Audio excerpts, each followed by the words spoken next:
అరవింద్ మాలిని అలాగే గౌతమ్ విషయంలో జరుగుతున్న మొత్తం విషయాన్ని వెనక నుంచి చూస్తుంటాడు. అయితే మాలిని ఆల్రెడీ అరవింద్కి చెప్పడంతో అరవింద్ ఏం చేస్తాడంటే ఆ, గౌతమ్ సైకోలో అయిపోతున్నాడు, మళ్ళీ బిడ్డని మాలినికి అప్పు చెప్పకూడదని అనుకుంటాడు అనమాట.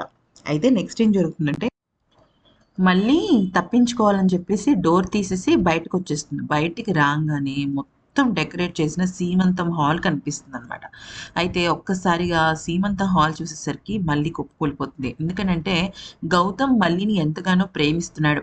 అయితే ఇప్పుడు సీమంతం ఫంక్షన్ కూడా జరగకుండా తను బయట పడిపోతే ఇంకా గౌతమ్ ఏడ్చేస్తాడు. ఎందుకంటే మళ్ళీ మెంటల్‌గా ఏమని ఫిక్స్ అయింది, మాలినికి బిడ్డనివ్వాలని ఫిక్స్ అయింది.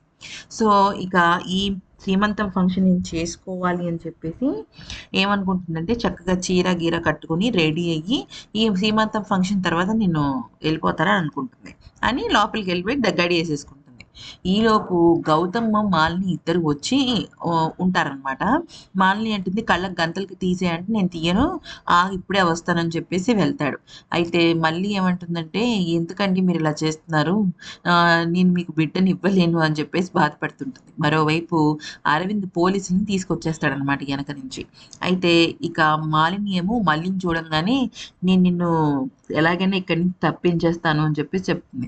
సో అన్ని వైపుల నుంచి గౌతమ్ బ్లాక్ అయ్యాడు, కానీ ఆఖరిలో మరి ఇంకేమైనా ట్విస్ట్ ఉంటుందేమో రేపటి ఎపిసోడ్లో చూడాలి.